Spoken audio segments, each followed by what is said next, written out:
Faiq Ağayev hövsələdən çıxdı. Şou biznesin yaradıcılarından birisi mənəm.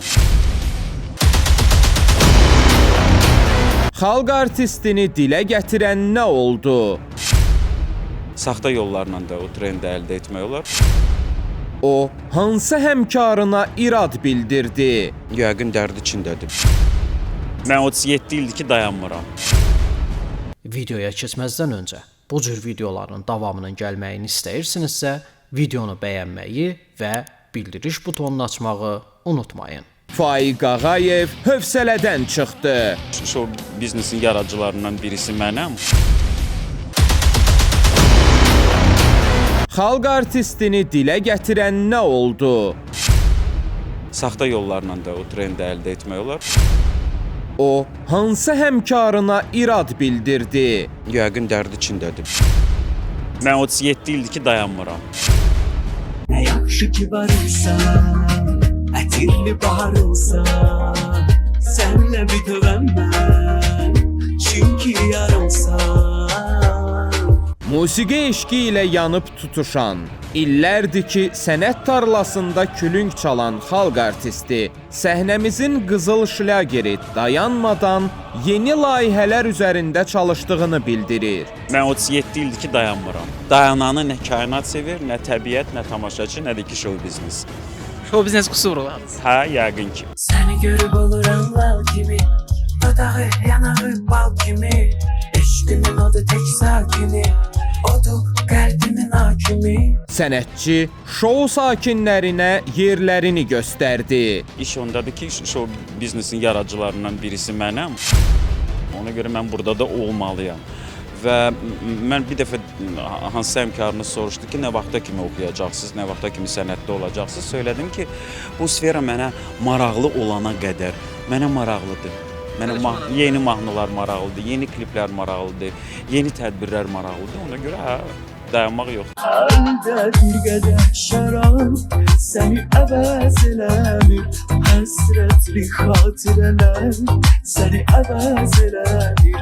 Saxta trendlərdən söz salıb, təmiz sevgini əsas gətirdi. YouTube-un da yaradıcıları axmaq insan deyirlər, başa düşürlər ki, o saxta yollarla da o trendi əldə etmək olar, ona görə ləğv elədir. Bəs indi trenddə olanlar, hər hansı trendə düşənlər nə fikirləşirsiniz? Yəqin dərd içindədir, bilmirəm. Bilmirəm.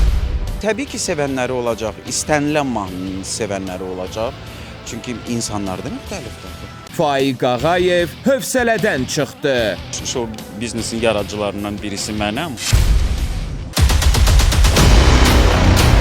Xalq artistini dilə gətirən nə oldu? Saxta yollarla da o trendi əldə etmək olar.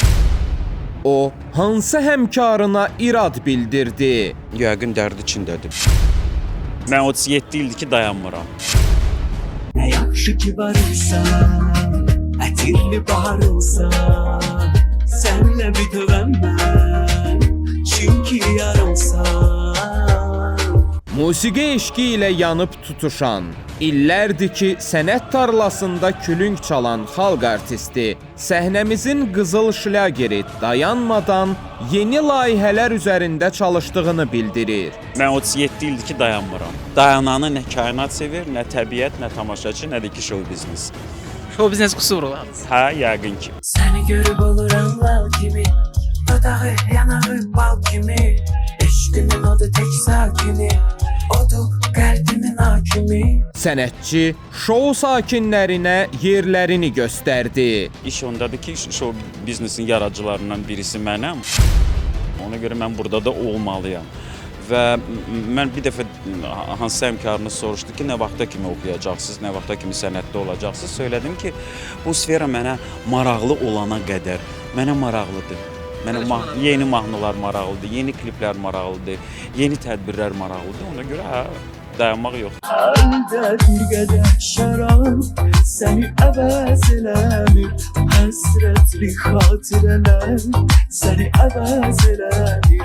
Saxta trendlərdən söz salıb, təmiz sevgini əsas gətirdi. YouTube-un da yaradıcıları axmaq insan deyirlər, başa düşürlər ki, o saxta yollarla da o trendi əldə etmək olar, ona görə ləğv elədir. Bəs indi trenddə olanlar, hər hansı trendə düşənlər nə fikirləşirsiniz? Yəqin dərd içindədir, bilmirəm. Bilmirəm. təbii ki, sevənləri olacaq, istənilən mahnının sevənləri olacaq. Çünki insanlar da müxtəlifdir.